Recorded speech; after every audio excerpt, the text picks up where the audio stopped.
오늘은 친구에 대해서 생각해 보겠습니다. 내 주변에서 일어났던 일입니다. 대학 동창인 A와 B는 친구 사이로 알려져 있었습니다. A는 B를 좋아해서 B와 가까이에서 살고 싶어 했고, B의 집과 사무실을 자주 찾아갔으며 사업 아이템을 함께 나누어 갖고 싶어 했고, 골프도 함께 즐기고 싶어 했습니다. A가 아는 정보들은 항상 B에게도 나누어 주었답니다. A가 꿈꾸었던 우정은 앙드레 지드의 작품 속에 나오는 것과 같았습니다. 그들의 우정은 서로에게 유일한 방주이자 가혹한 인생의 사막 가운데 있는 오아시스와도 같았다. 한 사람이 기쁨을 느끼면 곧 그것을 상대방과 나누려고 했다.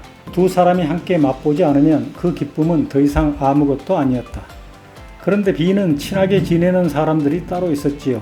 그들은 B와 이해관계로 얽힌 사람들이었고, 또 대부분 A와는 가치관과 성격이 다른 사람들이었습니다.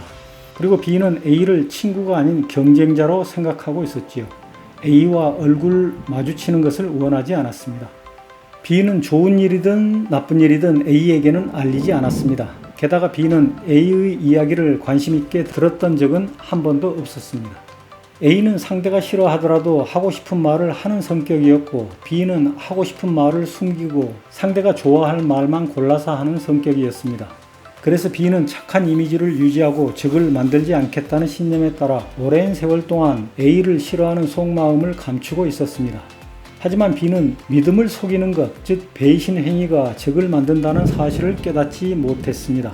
그리고 무려 20년이 지난 후 마침내 A는 혼자 착각하고 있었다는 것을 깨달았습니다. A는 B의 집과 사무실에 100번도 넘게 찾아갔지만 B는 20년 동안 A의 집과 사무실에 딱 2번 찾아왔었다는 것을 어느 날 문득 깨달았던 것입니다. 크레물린이라는 별명을 가진 B의 무거운 입에서 나오는 정보들이란 기껏해야 술과 술집 여자들, 골프에 대한 것뿐이었음을 깨달았습니다. 누군가가 그들 두 사람을 절친이라고 말하면 A는 긍정했지만 B는 긍정도 부정도 하지 않더라는 말도 주위에서 들었습니다. 결정적으로는 A가 큰 소송에 휘말려 힘들어하고 있을 때 사람들은 양비론을 펼쳤습니다. 텔이 손을 내밀며 말했습니다. 공경에 빠진 친구를 그냥 두겠습니까? 프랑스 화가 보나르도 말했습니다. 참다운 벗은 어려울 때는 부르지 않아도 나타난다. A는 B의 도움을 요청했습니다. 그런데 B는 딴청을 피우다가 나중에 A의 반대편 사람들과 한패가 되었습니다.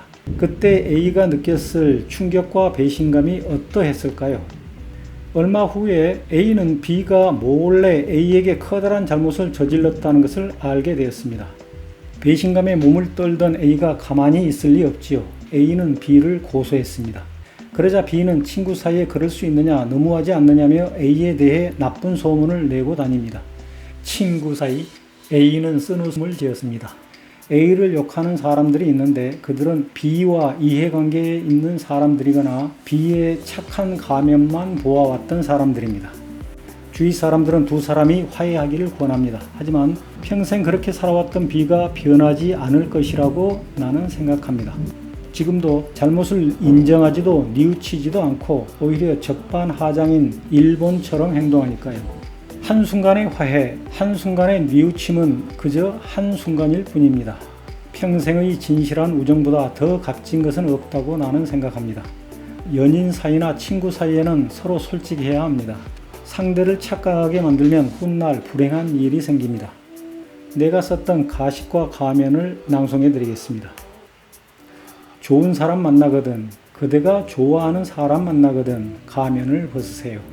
진솔한 성격 보여주세요. 좋은 사람이 착각하지 않도록 배려하세요. 그대의 가면으로 속이면 좋은 사람은 실망할 거예요. 배신감을 느낄 거예요. 상처받아 떠날 거예요. 그대의 진짜 성격을 감추는 가면은 그대가 속여도 되는 별 볼 일 없는 사람들, 그대에게 속아도 상처받지 않을 사람들, 그대가 좋아하지 않는 사람들 앞에서 쓰는 거예요. 그대의 가식 때문에 착각한 사람은 그대에게 별 볼 일 없는 사람이라고 깨닫거든요. 그대가 좋아하지 않는 사람이라고 깨닫거든요. 그대가 좋아하는 좋은 사람에게는 가식과 가면을 벗은 그대의 맨 얼굴을 보여주세요. 최근 언론에서는 대학생 두 사람의 사건에 대해 시끄럽습니다. 밤에 함께 술을 마셨다는 두 사람 중 한 명은 한강에 빠져 죽었고 살아있는 대학생은 조사를 받고 있습니다. 그런데 언론에서는 그 두 사람을 친구 사이라고 말하더군요. 친구 사이라면 한강에 빠지는 친구를 가만히 구경만 하고 있었을까요? 곧바로 구조 요청 신고도 하지 않은 사람이 친구일까요?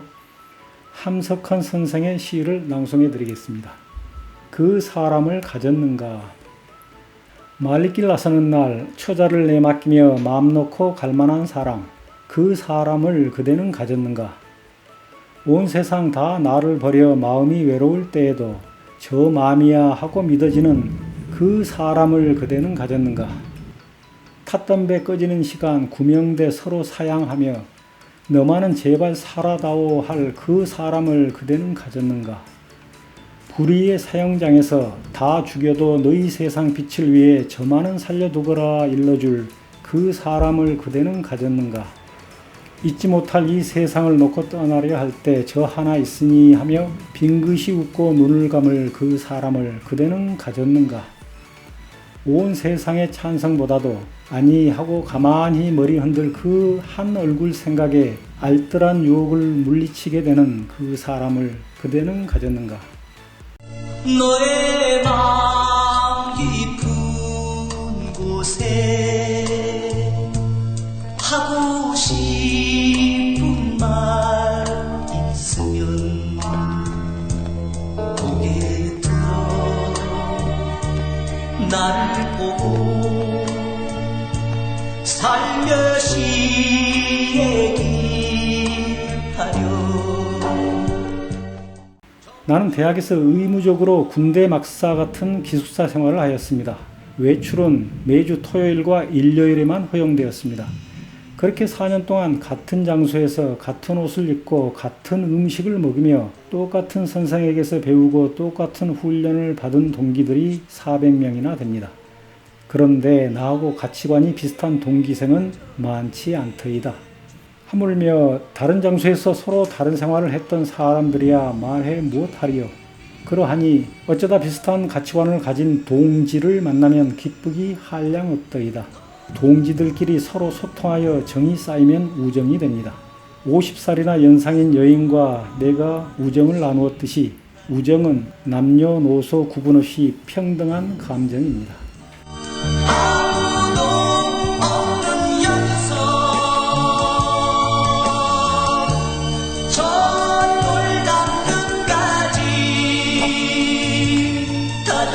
너와 내가 손잡고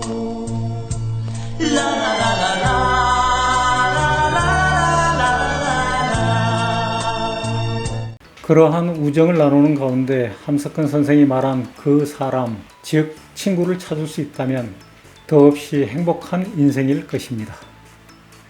감사합니다.